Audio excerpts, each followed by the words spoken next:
Bismillahirrahmanirrahim. Assalamualaikum warahmatullahi wabarakatuh.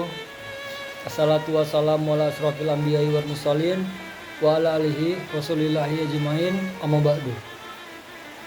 Perkenalkan kawan-kawan, saya Aryo Bimo Pangestu dari Komunikasi Penyiaran Islam semester 3. Berikut saya akan menjelaskan atau mempresentasikan tugas yang dibebankan kepada saya terkait tentang ilmu dakwah, yaitu membuat sebuah video kultum berdurasi sekitaran minimal 7 menit dengan tema pembahasan itu bebas. Dan kali ini saya pengen ngebawa pembahasan kultum kita itu tentang siasah atau politik. Jadi kita merujuk pada referensi kitab Fikih Siasah karya Ibnu Taimiyah, yang dimana pada pembahasan bab pertama itu mengatur tentang wilayah atau jabatan-jabatan dalam pemerintahan. Yang pertama kali disebutkan dalam kitab ini yaitu mengangkat yang aslah atau mengangkat yang paling layak dan paling sesuai untuk suatu kepemimpinan atau untuk suatu amanat yang akan digenggam.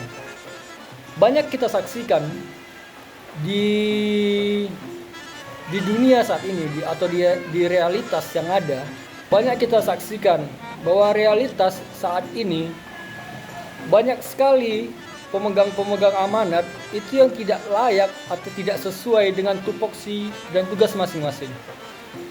Maksudnya seperti ini kawan-kawan, suatu pemimpin atau suatu pemegang amanat itu diamanahi atau diberi beban tanggung jawab karena ada sesuatu mahar di balik pengangkatan jabatan dia tersebut.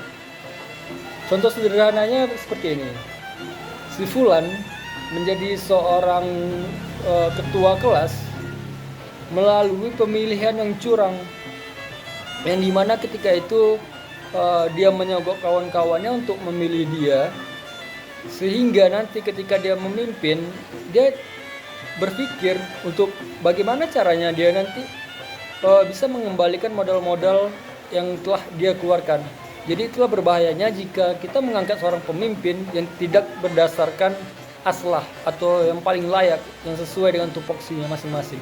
Dengan demikian sudah menjadi sebuah kewajiban bagi waliul amri atau pemimpin sebuah negara untuk mengangkat orang yang paling kompeten dan layak yang menepati jabatan tertentu. Ini sesuai dengan hadis Rasulullah SAW yang berbunyi, barang siapa yang mengangkat seseorang untuk mengurusi perkara kaum muslimin, lalu mengangkat orang tersebut sementara dia mendapatkan orang yang lebih layak dan sesuai daripada orang yang diangkatnya, maka dia telah berkhianat kepada Allah dan Rasulnya. Maka dapat kita tafsirkan dari sabda Rasulullah baginda Nabi Allah Muhammad SAW ini. Jika kita mengangkat pemimpin, jika kita mengangkat suatu kaum yang tidak sesuai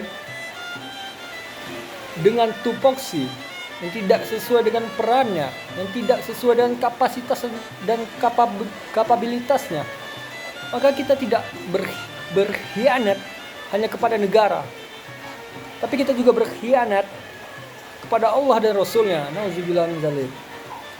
Dalam riwayat lain, Rasulullah juga bersabda, barang siapa yang mengikuti seorang dalam sebuah amal untuk sekelompok manusia, sementara ia mendapat dalam kelompok tadi yang lebih baik dari orang yang diikutinya itu, maka ia telah berkhianat kepada Allah, kepada Rasulnya, dan kepada kaum muslimin.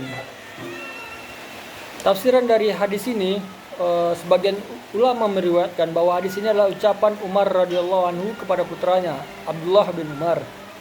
Sementara itu Umar bin Khattab sendiri mengatakan, barang siapa yang mengangkat seseorang untuk perkara kaum muslimin, maka ia angkat orang tadi karena cinta dan unsur kekerabatan, maka ia telah berkhianat kepada Allah dan Rasul dan kaum muslimin. Jadi jelas, dengan adanya dalil ini, Islam sebagai agama yang konkret dengan jelas dan tegas untuk menolak nepotisme, untuk menolak gratifikasi jabatan, untuk menolak sogok menyogok terkait dengan jabatan, Begitu mulianya politik di mata Islam, kawan-kawan. Hanya saja, politik di Republik ini itu terlalu mengadopsi pemikiran-pemikiran Barat yang lahir di zaman Renaissance abad ke-15, yang sangat dipengaruhi dan berorientasi pada pemikiran Machiavelli. Selanjutnya, dalam suatu hadis Rasulullah juga mengatakan bahwasanya sesungguhnya kami tidak akan mengangkat seseorang yang meminta jabatan dalam perkara kami ini.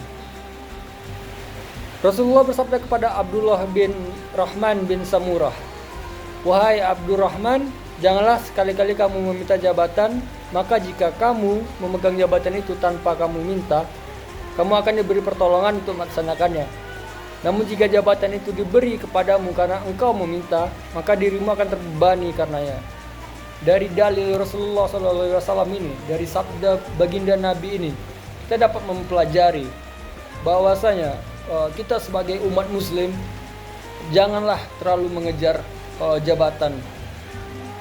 Dan jabatan itu seharusnya bukan diminta. Jabatan itu seharusnya diamanahkan. Hal ini berbanding terbalik jika kita melihat dengan kondisi politik Republik Indonesia yang distigmakan mayoritas Islam saat ini, di mana setiap orang berlomba-lomba saling menjatuhkan, saling membunuh, dan saling memberangus hanya demi sebuah jabatan. Tentu realita ini sangat berlawanan dengan hadis yang tadi kita sebutkan.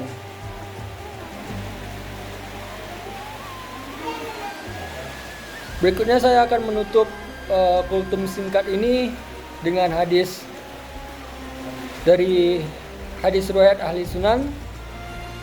Rasulullah Shallallahu Alaihi Wasallam bersabda, "Barang siapa yang meminta menjadi hakim dan berusaha untuk itu, maka ia akan terbebani olehnya. Dan barang siapa yang tidak meminta untuk menjadi hakim dan tidak berusaha untuk memintanya, kemudian ia ditunjuk untuk menempati posisi itu, maka Allah akan menurunkan malaikat untuk menunjukinya." Wallahu a'lam bishawab.